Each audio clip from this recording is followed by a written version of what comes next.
back. I'm Michael Sandler, your host on Inspire Nation, along with CJ Lou from the Fired Up with CJ show. Woohoo! we'll get this right.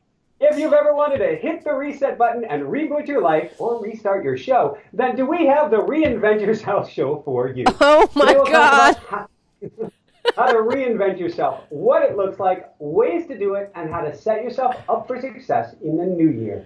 That plus we'll talk about something to do with Seattle, New Orleans magic and river walks, letting go of routines, coaching sales, Facebook Live, Jessica's Kicking Madness, flying barefoot, fitness trackers, Aspen Magic, yellow jerseys, and what in the world is Michael's Daily Wow?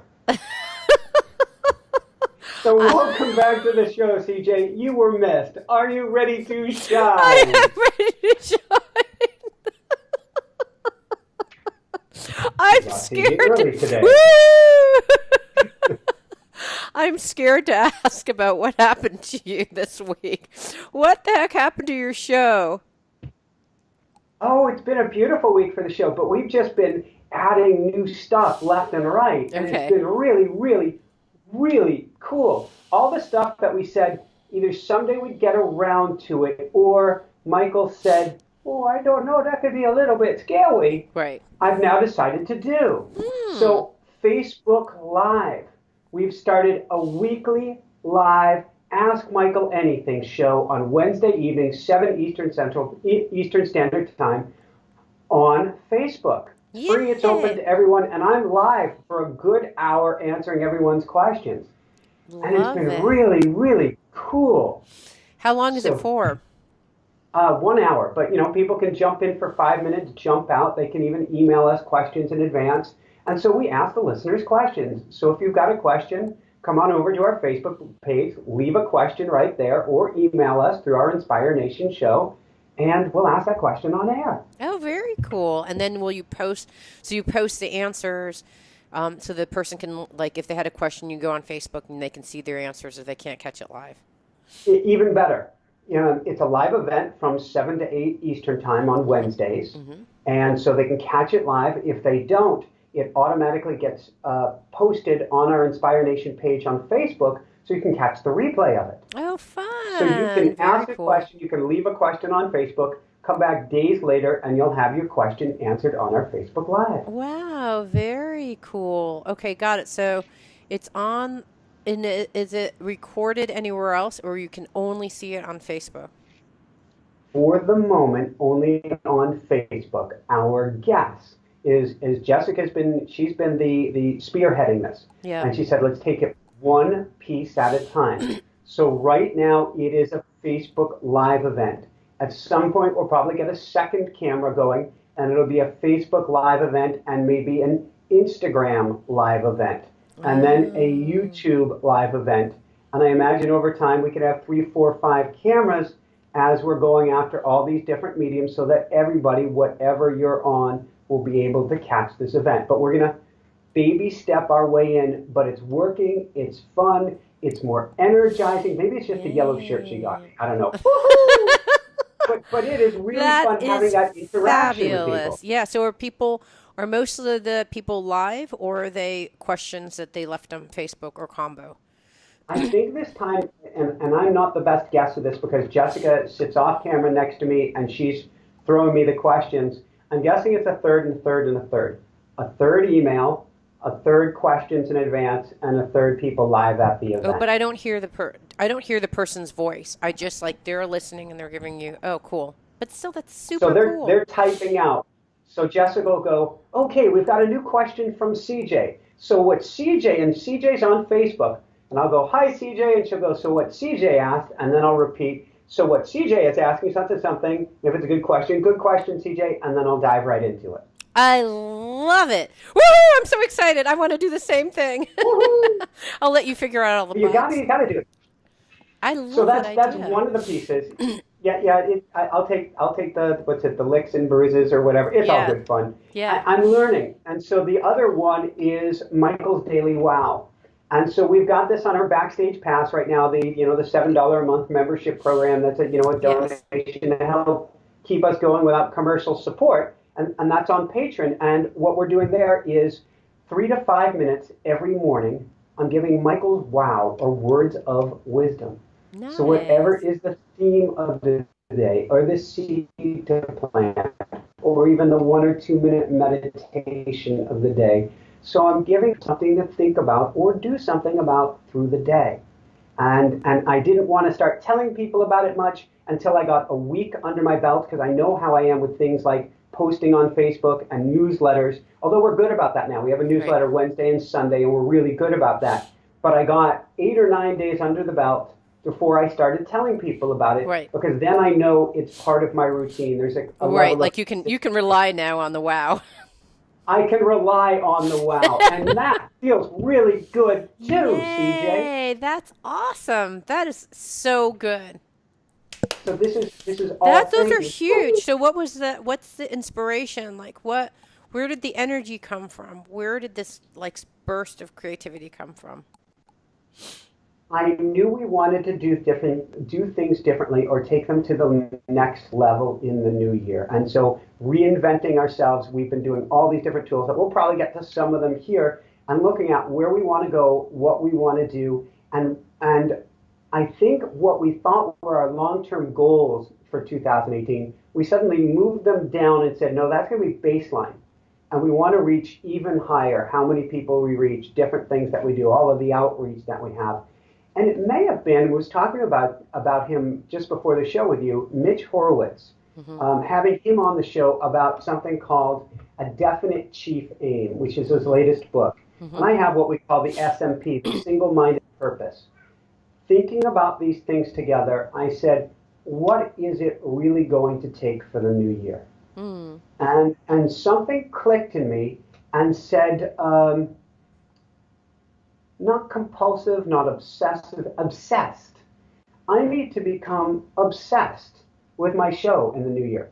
I do the show. I love the show. Sometimes the show does me, but uh, I'm not necessarily thinking show 24/7, and meaning notwithstanding my coaching time. Right. Now I'm going, I want to really take this. We have a goal of we're well over, from video, audio, the works. We'll get over 100,000 people here, the two of us. Wow, I that's great. want in the million. It's a tangible goal Right. now. Right. It's a very tangible goal. And so I'm sensing that. I'm feeling that.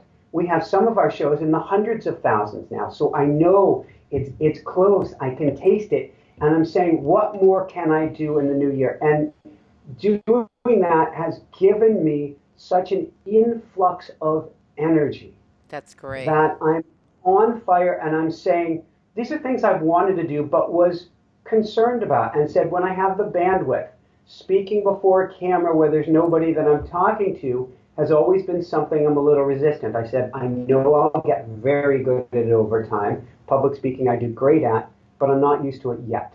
Right. But the yet came, and that's kind of part of today's challenge, is to challenge everybody to make this entrance into 2018 no resolutions. Don't make something you promise that you know you're going to blow up in a week or two anyway, but to say, what can I do to take my life to the next level in the new year? What can I do to reinvent myself, my career, my relationships, and my spiritual practice, anything and everything?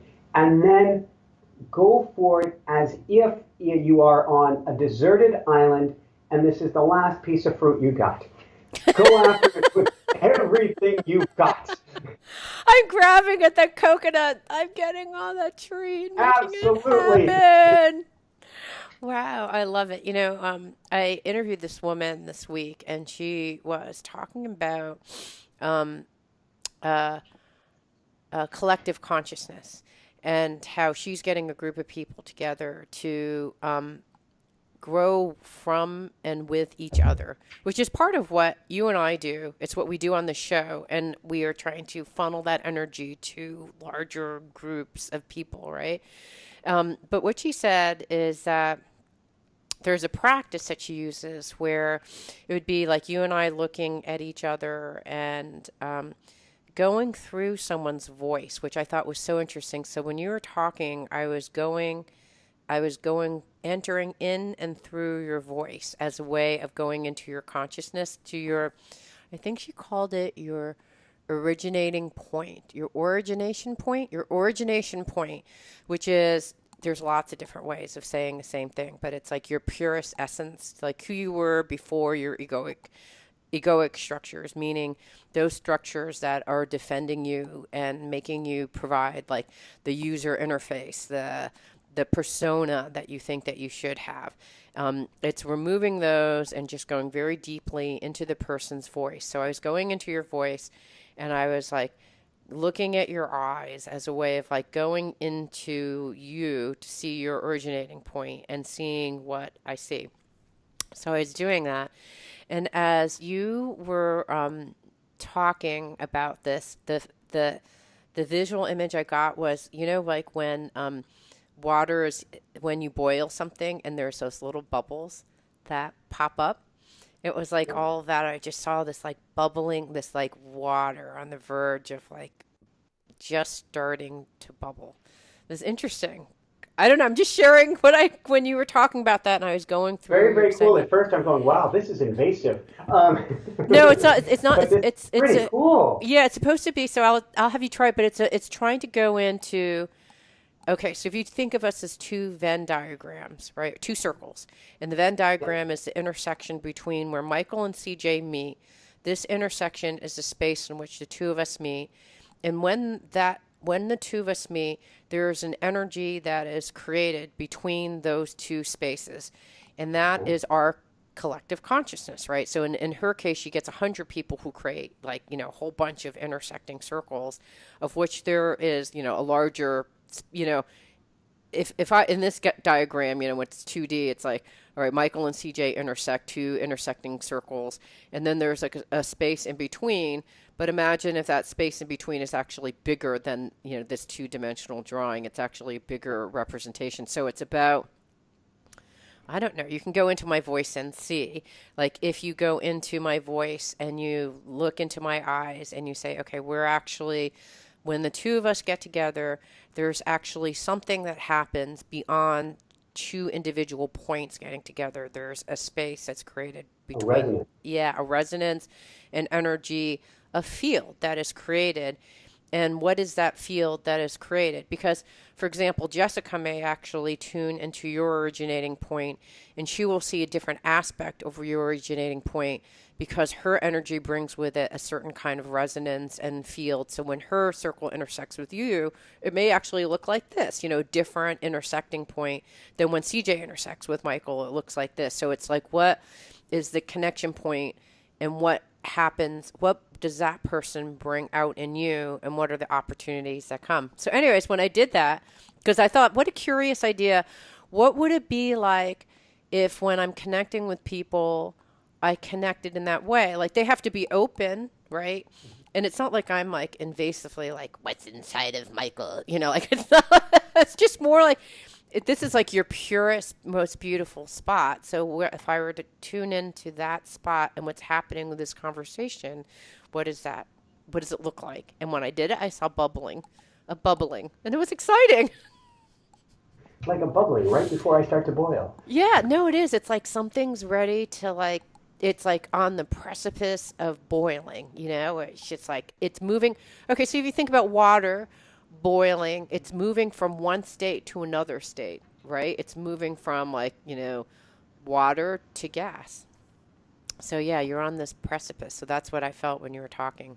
So I'm sorry, I didn't mean to Oh, be invasive. It's meant to be. no, no, no, no, no, no. It's very Ex- it's very very cool, and I kind of do like a cosmic handshake with my guests, where particularly if I'm challenged with a guest, I kind of take it upstairs and go to meet them on the higher plane so that we can get that connection, get that handshake going. okay, what does that look like? I either, I'm here, I'm making contact with the guest, but if we're stumbling, if we're stuck, if we're having challenges, I will probably throw a prayer out there for assistance, or I will kind of send, I don't know what you call it, my soul, my something. I will say, would you go over there in a sense in my head, and would you help connect with this person so that we could connect on that level and then bring it down here. So I'm kind of like sending, I don't know, a messenger. It's not that well formed of a thought. I'm just got this idea going that we have to connect on a higher plane. And that almost always brings things back around. So That's fascinating. if Yeah. things are having a little bit of a rough start or we're not getting quite on that frequency, on this plane, I'll go to a place of love, but I'll also kind of send something up and out to connect because it's as above, so below. We'll Right. get that handshake going and things all of a sudden shift. Interesting. So it's like a lot. When you said that, I was tuning into like the whole scenario, and it just felt like a life raft. You know what I mean? Like someone's out there floating in the ocean, like save me! I'm off the boat. Whether they threw them, I mean, you're not throwing them off the boat, but they are Oh, like well, I in the. could have. Well, who knows? But they're in the water. Whatever happened, they're in the water, and you like cosmically go and throw them a life raft. I mean, I'm just experimenting with this new way of being, and it's kind of interesting because it's a much more intuitive. The way that this woman explained it is that, like, I'm tuning into you, and I can hear your words. I'm tracking the conversation in some ways more deeply than maybe I had before because I'm actually listening and then I'm going into like a meta perspective and listening to it at some other level. It's kind of interesting. I'm playing around with this whole week. Like I did it with my husband when we were doing some healing work, and it's very interesting to. It's like it's almost like there's like one lens that's showing like you talk about cameras. There's a camera this direction, and then there's a camera that comes in on the side that sees it from a and so you get two perspectives simultaneously. So, anyways, I'm playing around with it, and it's quite fascinating. I want to hear how that goes. That's kind of trippy. If I think of because you're not actually in the camera, you're 3,000 to 4,000 miles away, but having that side perspective as if you're there, it's kind of cool. Yeah. Anyway, so if I seem a little bit weird, it's because I'm playing around with this. Uh, No worries at all. And it's the end of the year. This is literally it. After this, it's the new year. So a little weird is totally okay right now. okay, that's good. All right. So, what else is on your list? I don't have your list in front of me, Oh so I don't wow. Well, remember all of it. Will you send it let's to me? I know there's a yellow shirt, which of course I'm seeing evidence of, and I was so thrilled of. We talked about it for at least 2 or 3 minutes because I love your shirt. so and that is so you asked what's going on. Part of what's going on is Jessica being just as energized as I am. And now your image is gone. so I Well, that's because I sent you over something on the messenger. So that's the Oh. beauty of the new Skype. It's going to take a little figuring out, Okay, but you so may have gotten the list there, and I then have the list, but now I don't see your face. Your lovely you should be orange. able to click on something, and my image will come back. Okay. I'll click on something and your image will come back. Okay, it's empty right now. Michael Sandler. You're still gone. Um, all right, let's see if I click on this. No, you're still gone. What if Okay. you go to the main Skype, press the blue Skype button again, and see if I appear somewhere on the page? Okay, hold on. Oh, Skype, what have you done to my friend Michael? He's gone. Speaker's muted. Okay, what time is it? Okay. Um,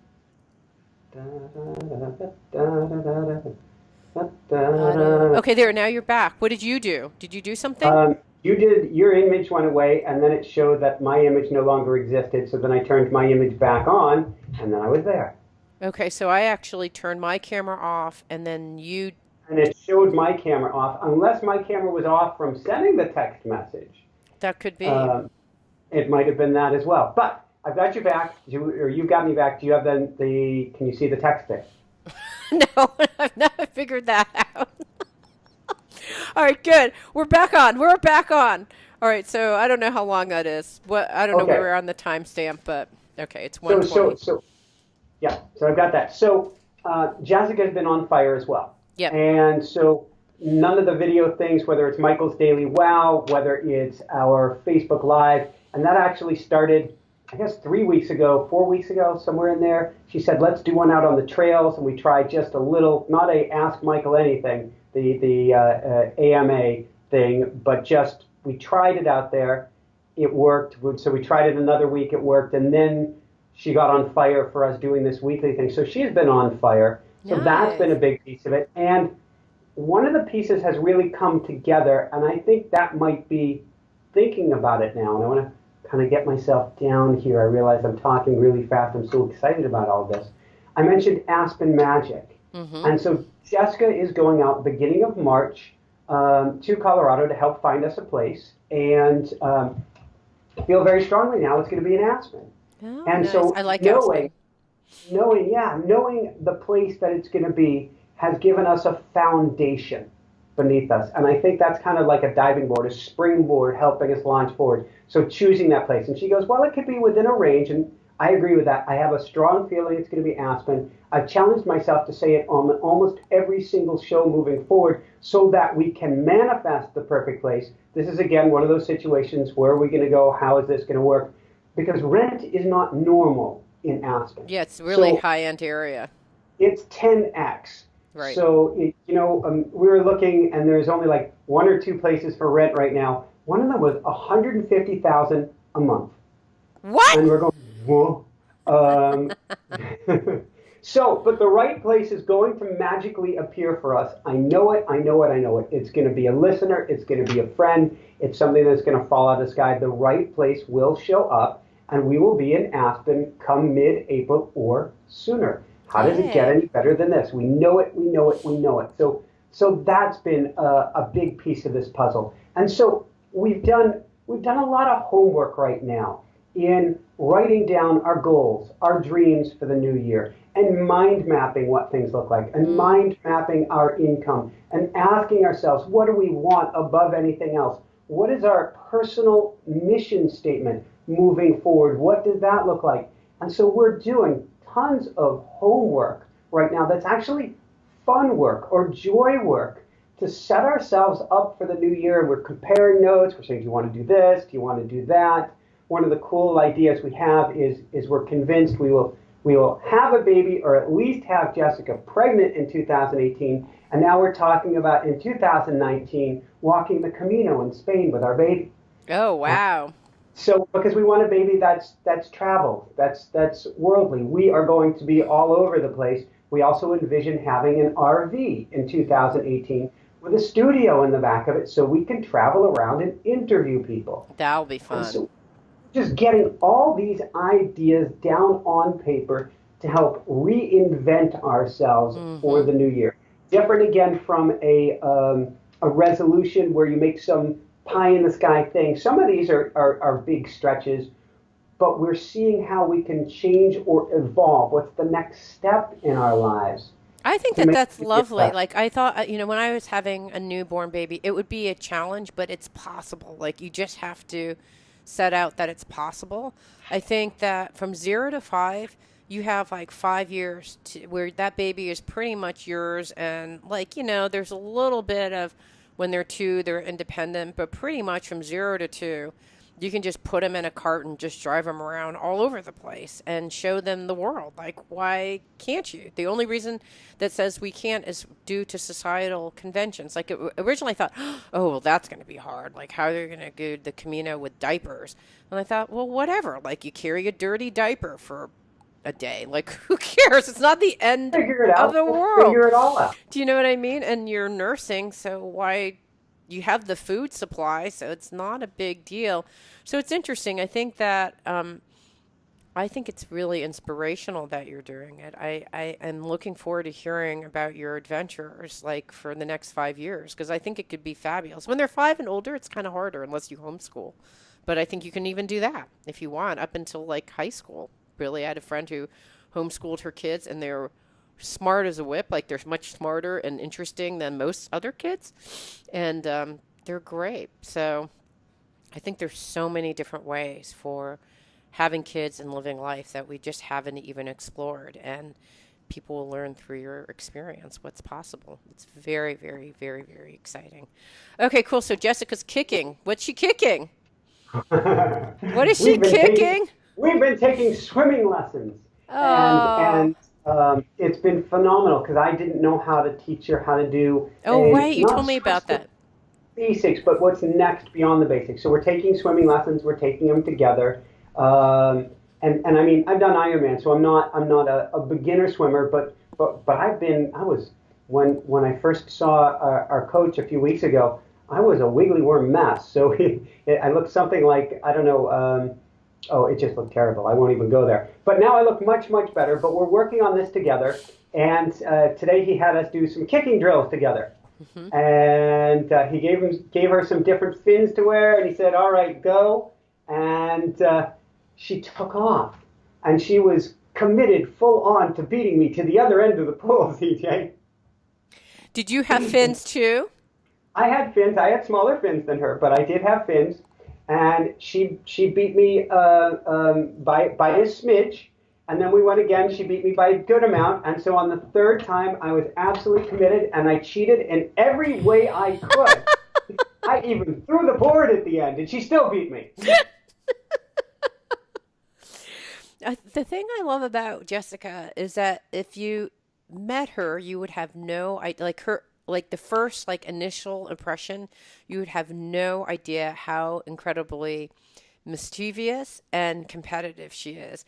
It's only through stories that I hear afterwards that I'm like, oh my gosh, they're, first of all, they're completely congruent. They're just pieces that are hidden that you don't necessarily see if you're not looking carefully enough or if she's not willing to expose those pieces. But I love how complex people are, right? I mean, you feel like you may know someone or see an aspect of them and you don't know anything, right? Like just it's like 1/100th, 1/1 millionth of an aspect of someone. So I just love that story about Jessica doing that.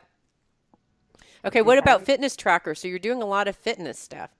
Well, I'm determined that 2018 is the year that I get back into athletics, that I really get going. We've got the first goal of pacing for the Myrtle Beach Marathon, or at least Right. pacing for the first half of that. And the training's coming along well. I'll mention that in a minute.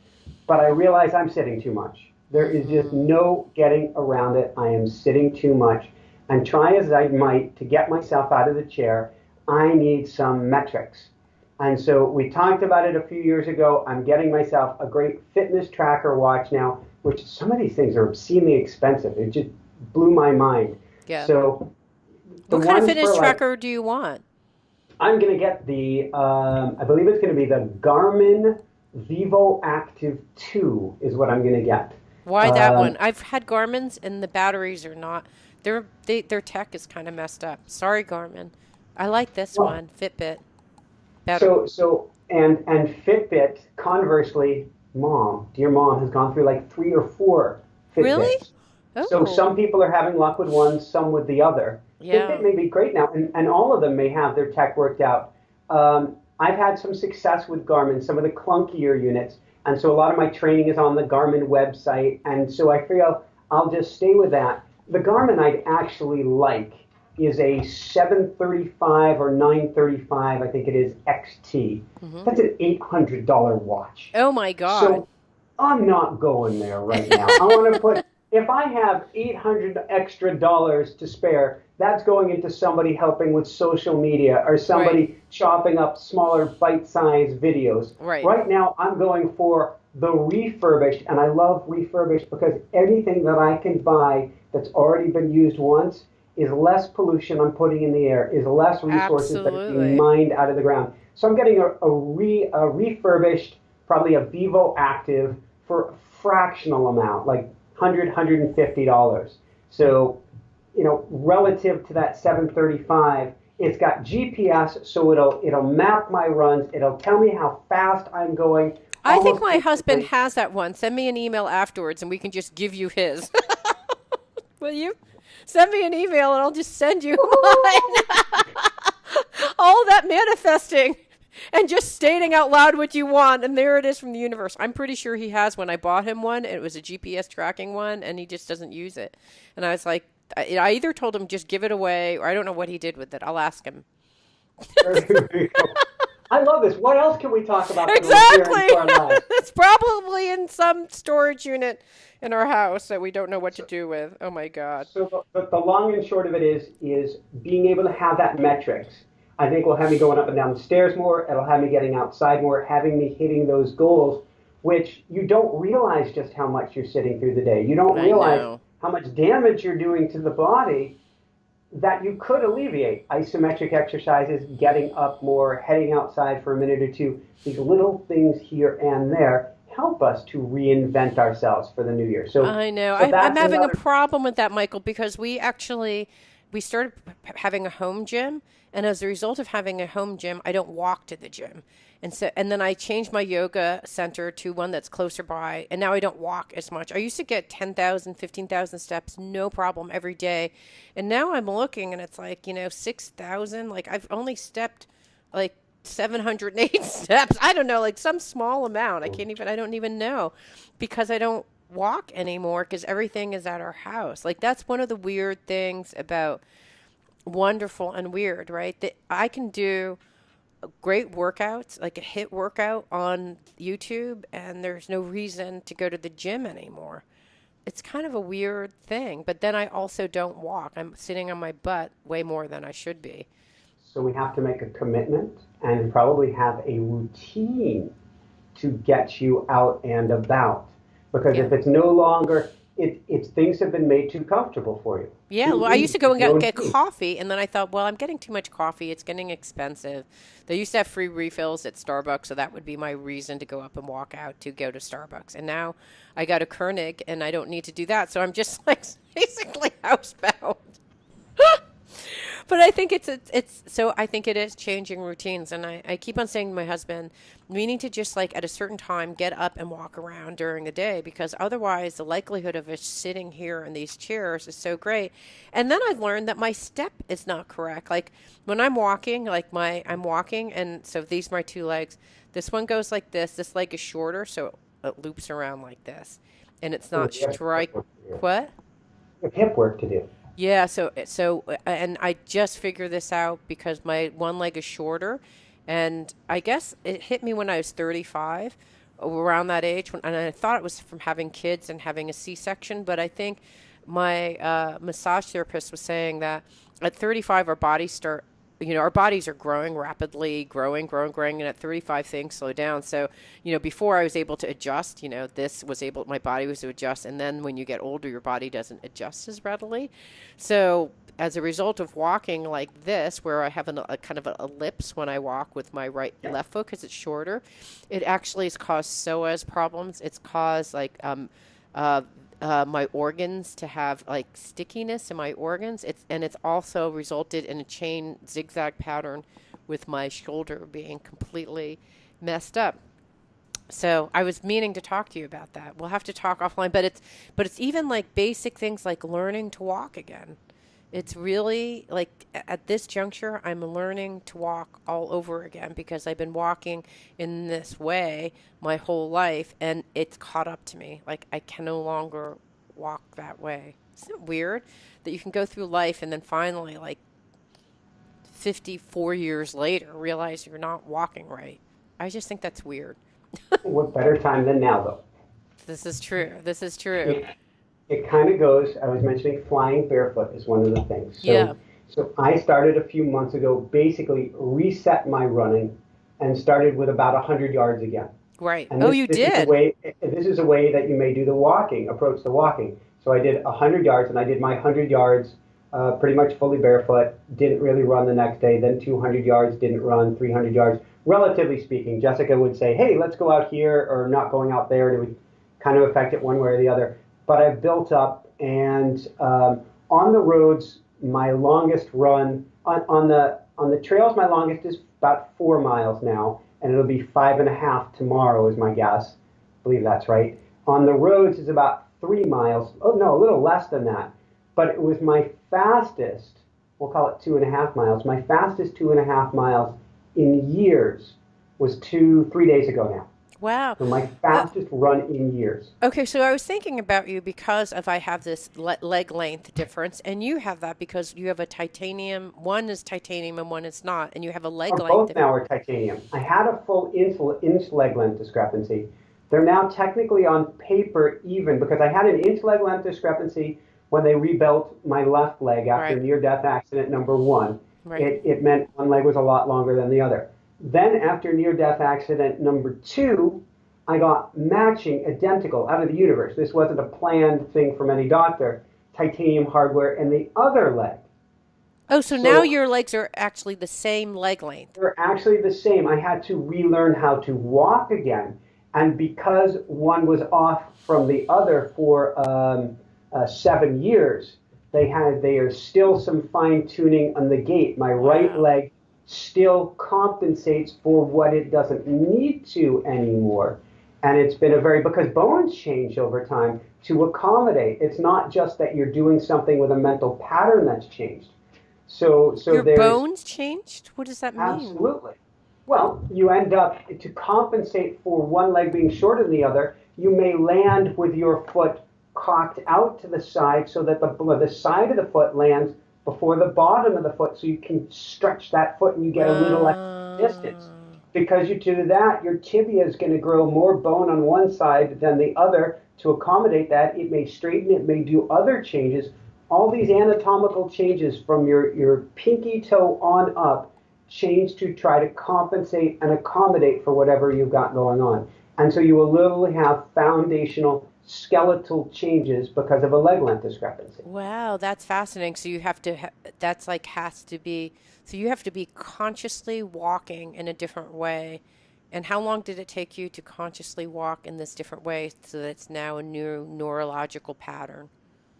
The walk came much faster than the run. I don't know time wise. I had to relearn how to walk, but then after I learned how to walk again, I had to learn how to get the compensation out of there. So it was probably over a several year period. The Ah, running, I'm going after again and now getting dialed. Fastest run in years. The fastest run probably, no, definitely. My fastest road run, at least, not trail run, but road run since my second NDE or since I got balanced. And I'm still learning about the body. That's why I spend so much time barefoot when I run or when I walk, and so that I can feel the ground and figure out where I am in time and space. And it's pretty cold here too. The ground was below freezing, but no snow on it. And thankfully it was dry. I wouldn't have done it if it was wet, but I'm getting that proprioceptive feedback. And that's part of what it's going to take for you too, is some time in the springtime out of your shoes so your body can talk with you. Because hmm, when you've got a thick soled shoe on, you hear, or even a thin soled shoe on, you don't hear the ground.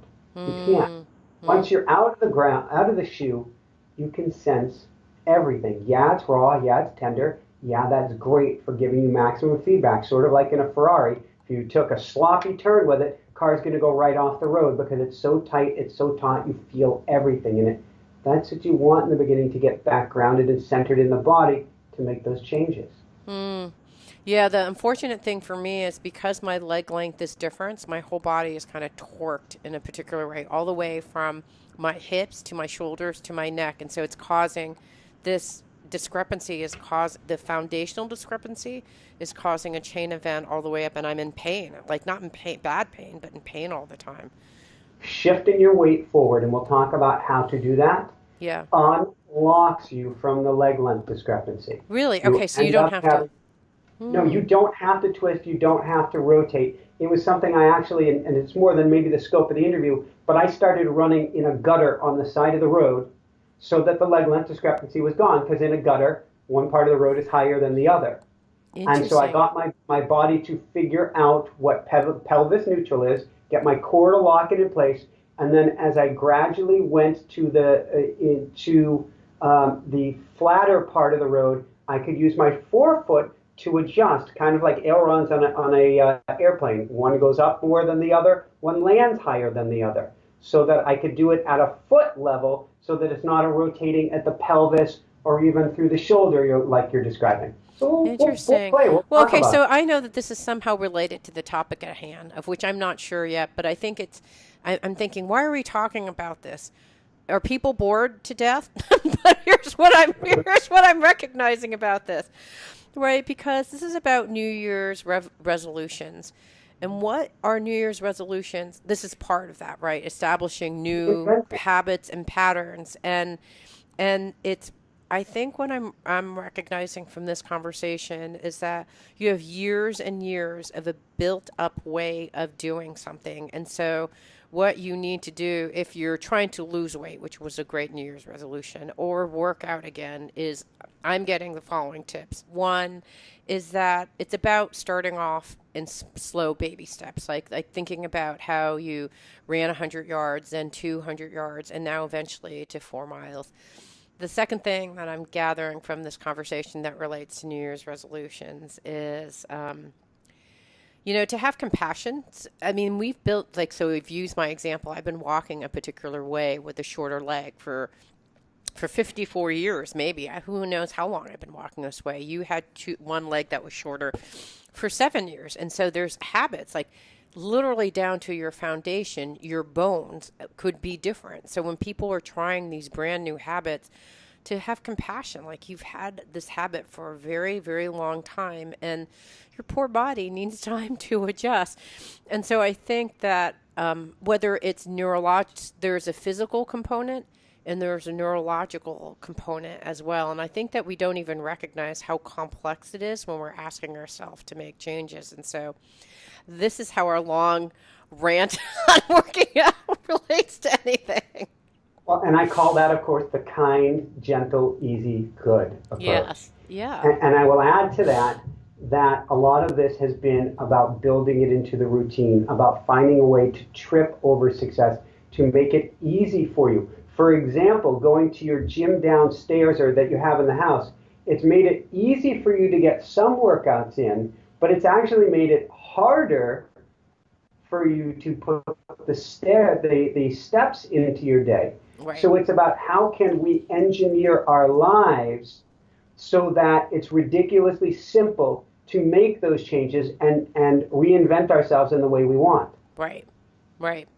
And I think giving ourselves time, because it doesn't happen right away. And so if you try it and it doesn't happen, that doesn't mean, well, throw it all away. It's just broken. It just means try something different. It doesn't necessarily mean that you need.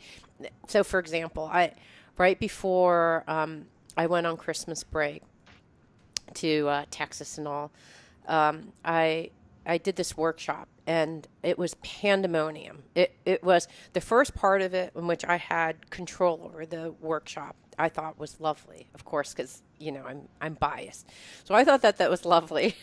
The second half felt like pandemonium because there was all these people who had things that they wanted to have get done, and one person would talk and then another person would talk, and they would be talking about two different subjects, and we would never conclude on one subject, and then there was another subject, and then there was a subject that in theory that the group said that they wanted to talk about. So there was all this kind of cacophony of noise. And at the very end of this training, which I haven't never had a training feel so sideways for me, like lopsided. So part of it felt great, and part of it just felt like a cacophony of like different arms reaching from different directions and having no ability. I did not have even though I actually feel like I'm a pretty good facilitator, having no ability to pull it back in. And I think, and I was so hard on myself. I was just like, oh my God, that was just the worst training I've ever done. That's literally what I thought. I'm like, this was just a freaking disaster. I'm exhausted after this workshop. I did a terrible job, and I feel awfully bad about the whole thing. And I spent, I'd say, a good 4 days just berating and making myself feel awful about it, and then seeking feedback from the person because I felt so bad, to wonder if it was also bad from the manager's perspective that asked me to come and facilitate. And then he wrote going like, no, I thought it was good. It was a good start. And I thought, well, what's so fascinating about this experience is I had these expectations of perfection from the get-go. Right? And so I wanted the perfect workshop that's happened in the past. I actually have had these perfect workshops. This was not a perfect workshop. I didn't have control over the situation. There were lots of people, all with competing needs, all of them with valid competing needs. And I was trying to squeeze all of these competing needs in a box and try to come up with one solution. And you know what? It didn't happen. And sometimes that's what's going to happen when you're doing these New Year's resolutions. It was a perfect analogy for that. 3 key points that come out of that. First off, you were perfect where you were at with what you had. Yeah. So given the circumstances, you were perfect. And I think for going into the new year, it's so important to give ourselves permission to be imperfect. When I Right. started running again, I was a mess. When I first met with the coach and I finally got a few strokes together that felt like me, the former Ironman swimmer who could actually swim without feeling like he was going to sink. For a few strokes, it was there. Other than that, it looked like a train wreck. He showed me the video from last time. I looked like I hit a car or something. It was that bad. And you say, that's okay. Yes. That's where I'm at right now. For instance, anybody who's going to start meditating in the new year, and I recommend that for everybody if you're not meditating. When you first start, you're a wreck. You seem like you hit a car. And that's okay too. Yes. Just take those tiny little bits of time. You don't have to get, I say it all the time, we grossly overestimate what we can do in a day, radically underestimate what we can do in a year. So if you just take the tiny little bit, if you completely crash and burn in whatever you're doing today and next week and the week after, well, you can see if you can fine tune it. Just keep at it and take the tiny little baby steps. You don't realize. Like I had our interview, and it was really challenging. It didn't come out the way I wanted it. Sort of like your clinic, your event Yeah. not going as desired. You're learning from it. Mm-hmm. Even at a conscious level, you don't know what the learning is yet. I guarantee the next time you're in that situation, you will have a greater awareness. You will have more of a tool set and an idea what to do. Yes, I did. I just kept on thinking, what could I have done differently? What could I do? And I talked to people who've done these trainings. Are like, okay, here's what you could do differently. And I will learn from that experience. And so I was hard on myself, and I was able to kind of circle back and gain the learnings and grow from the experience. Even realizing that it wasn't as bad as I thought it was actually interesting. And to cut myself a break, there were a lot of competing needs. It was the first time this group was getting together, and so it was going to be a rough start. So instead of expecting perfection, when a whole bunch of new people getting together with all competing needs, people who've been part of a group for a long time, four brand new people, someone who's under pressure to achieve goals, like that's like a powder keg of problems. And so what happened was what it's like, of course, what happened would happen because that's a natural part of what happens whenever you're starting something new that's really hard and challenging. And so instead of being discouraged and dissuaded, just saying, yep, this is what's going to happen, accept that this is going to happen. And it's okay. Michael looks like he's flailing. CJ looks like she's flailing. We're both flailing because we're tackling some hard and new area that we haven't tackled before, and we're learning. And we're learning to The, accept. the trick is that we're taught, we are such a bizarre society that we live in, that we're taught failure is not okay. Like suddenly we have to get things right out of the gate. But the way we learn, if you told a baby it's not okay to fall, the baby would never learn to walk because it'd be too afraid to fall. So somewhere along the line, we forgot that stumbling and falling is how we learn. Right. That's It's true. literally how we learn. You Yes. fail, you try something differently the next time. You don't judge yourself and pick on yourself and go, baby Michael, why can't I get it right? I'm just no good at this walking thing. I think I'll give up and crawl. Right. But after we've been told so many times, stop screwing up, get it straight, get it right. Why don't you this? Why don't you that? We ingrain these messages in ourselves that say it's not okay to not get it right in the beginning. So we get embarrassment, we get shame, we don't want to try things that are out of our comfort zone, or to use your words, we have to flail to be able to succeed. Of course that would happen. You said such brilliant words. And I was reading again recently. The average self-made millionaire fails, goes bankrupt 2.3 times Wow. before they make the bucks. If you're not willing to fail, if you're not willing to fall on your face, hopefully metaphorically, you can't succeed because you're not going to try at anything. Right. So as we come into the new year and things feel off, out of kilter, flailing, off balance, exhausted, tired, whatever it is, just those words you said, of course that would happen. That's the reinvention process. Right. And it's okay that it happens. So for example, I had this it's always really I had a big aha moment for me. And it's from listening to other people and reading other things and just experiencing this for like the bajillionth time. So during for us, and I don't know what you'll experience when you have your own family, but for us, once the kids go for their winter break, spring breaks, kids these days go on breaks like every 2 seconds. Like every month and a half, they seem to go on some break where they're home for 2 weeks or something. And when that happens, your whole life is in a different pattern. Like you have a routine when your children are at school, a driving routine, a coffee routine. Like you have this kind of autopilot thing that kind of runs along on this little train track, choo choo choo choo choo choo. And then winter comes along and they're like, oh, now my son's coming back from college and the other kid is doing this and they're staying up later at night and I'm actually staying up later so I can hang out with them. And so all of your routines just get jumbled up. And and uh, and I'm finding when those little routines get changed, my eating changes, my sleeping changes, the amount of discipline and focus I had for writing, doing coaching, reading, all those things just get thrown up in the air.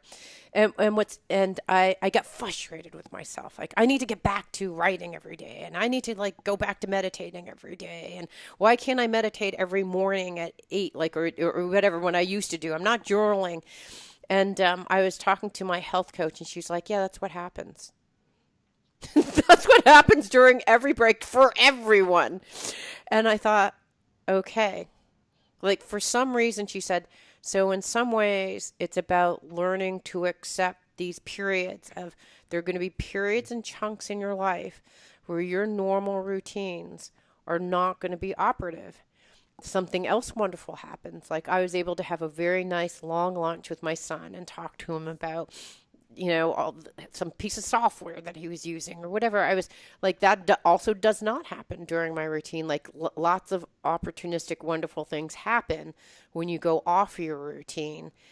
It's like going off your meds, right? Like I'm off my meds, my routine meds, and I have this period of like complete, utter, it feels like chaos, but there's also a lot of magic that happens during this stumbling period. And in fact, actually building in these little, like if you kind of reframe, like maybe these stumbling periods or periods of having no routine, having utter what feels like chaos, actually are opportunistic places, and to reframe and change the family time dynamics as just a different time shift. I don't know, I'm beginning to play with that as a different way of accepting these changes. I'm going to call it a pivot point. Yeah. These are points of total lightness where you can shift any direction. You've been unmoored from your routine and you've been taken out of your environment. You've been thrown on the Camino. You've Right. been thrown out of the country in a different walk where different patterns, different sites, different everything, which all add up to getting out of the CJ bubble Yeah. so you can take a look at your life and then choose, what do I want to keep in and what do I want to shift or throw in the trash. Right. And so these pivot points, if you view them this way, because we're having the same thing right now where, it's a daily show. And yet with Christmas and New Year's, we have 8 days to get 10 days worth of work in. Right.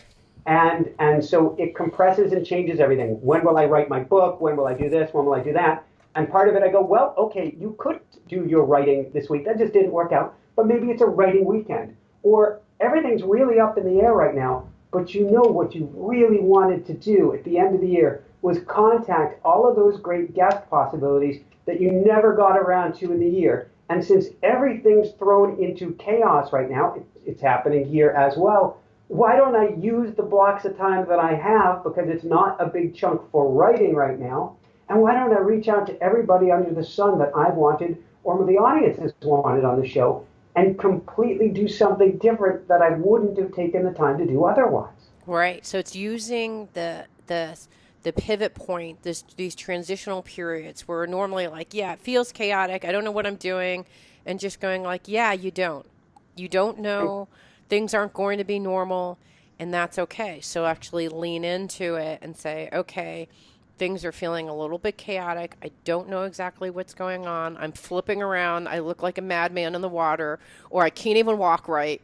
Like whatever it is, and I'm crazy. I'm like walking like Quasimodo because I have this torque that I didn't even know that I had. Right? It's like okay, yeah, that's it. Just accept it and move on from there, or use those as opportunities. And the one piece I would add, because I still get this Quasimodo image in my head, something about the Hunchback of Notre Dame. But moving past that, I'm saying that during this time when everything's chaotic and flipped upside down, I'm leaning into Jessica more. I'm leaning into the cats more. I'm leaning into family time more because I've got them here and I'm cherishing that time. And so when everything is going flip flop, off kilter, out of control, I'm saying, well, I can spend some more time with Jessica now. I can Right. spend some more time with the kitty cats now. And so I'm able to appreciate that. And so your world is flipped upside down, but they're here right now. And I'm sure you're saying, let's take advantage of this opportunity. I am. Yeah, like there's things that I would never do, which is like in the middle of the afternoon, I'm like, okay, let's go grab lunch. Like, why There you not? go. Like, what? Let's go. My whole day is shot to hell. Like, I don't know what I'm doing.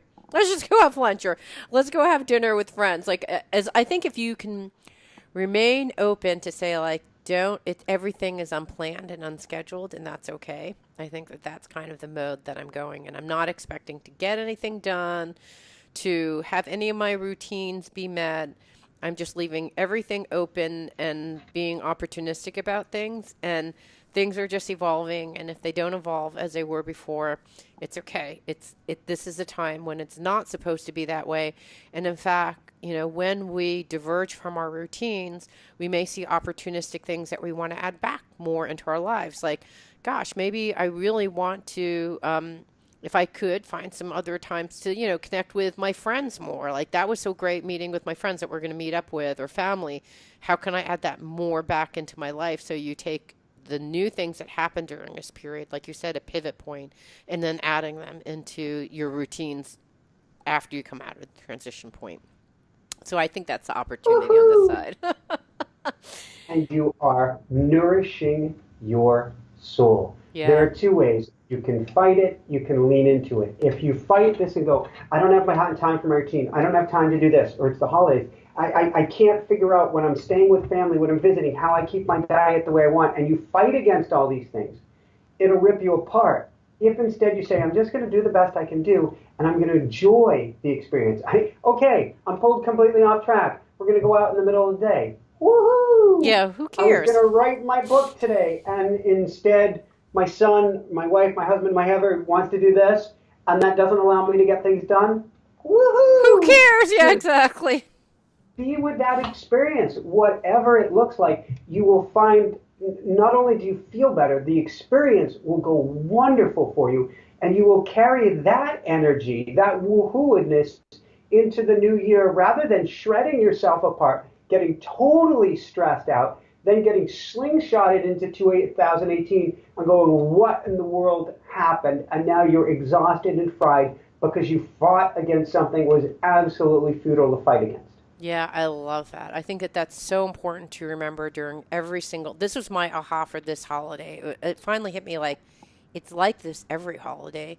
And so if you can just reframe this as a wonderful way to re-examine your life and add new things and act differently, then it can actually be a wonderful respite, like you said. And so, anyways, that's what I've been doing this holidays, and it's actually gone way, way better, way better. I love it. Yay! Woo-hoo. Any other tips before we wrap up to tell to folks out there as the new year rolls in?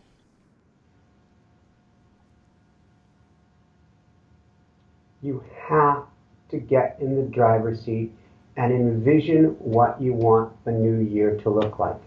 Either you drive the new year or the new year drives you.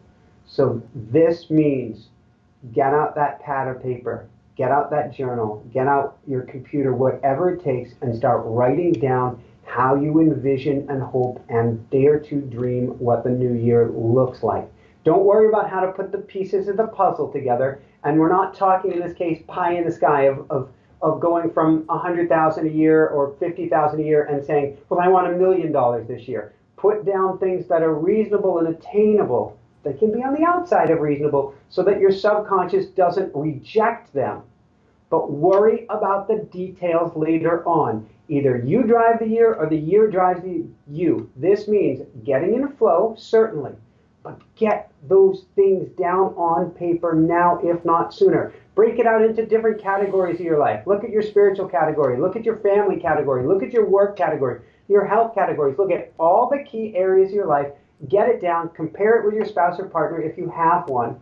And then step forward into 2018 with the goal. You at least have the goal on the dartboard in front of you. You'll figure out how to throw the dart later on, but you know where you want to go. And I would just add to that the things that we just talked about, right? So if you actually don't, it doesn't go exactly as you expected immediately, it's okay. If it feels chaotic and it feels like you're failing and you're flailing around, it's okay. Keep on continuing. If it feels like you're hurting yourself, your body is giving you feedback, your mind is giving you feedback, it's just feedback. Adjust what you're doing, maybe take smaller steps, maybe change your strategy, but it's okay. Don't try to bite up too much. Just like I think the comment that you made about you can get a lot of little things done in a year, you'd be surprised, and trying to do too much in a short period. Try lots of different things. It's about experiencing all these different things. That truly is about perfecting things. It's not about getting something perfect from the beginning. Thank you. A metaphor to tag on to what you just said. Think of it. Yeah, we'll just keep going. Let me tag on here. It occurred to me that learning the new you, starting the new year, starting 2018, it's like you're learning learning a new language. You're learning the language of 2018. You're learning a new language of you. Nobody gets a new language right in the beginning. If you try to get it right perfectly in the beginning, you won't say a word because you're too scared to and you're afraid of being embarrassed. You have to take those steps and realize it's ugly when you learn a new language. There are going to be embarrassing moments. You are going to and you're trying to learn this thing. And you be okay with it. The person who learns the language fastest is the one who just immerses themselves, throws themselves in it, and doesn't care. Right. Just have fun with it and put yourself out there. You will get better. You will learn the twists and turns and how to do it more grace and poise. But right now, don't worry about grace at the beginning of the year. Have fun and just discover the new you or the new language of you for the new year. Woohoo! Any addendums to that? There's no addendum to that, believe it or not.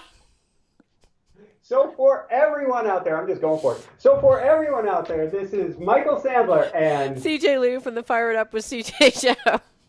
Saying, be well, have fun, no addendums, just learn your new language in the new year. And shine bright. Woo!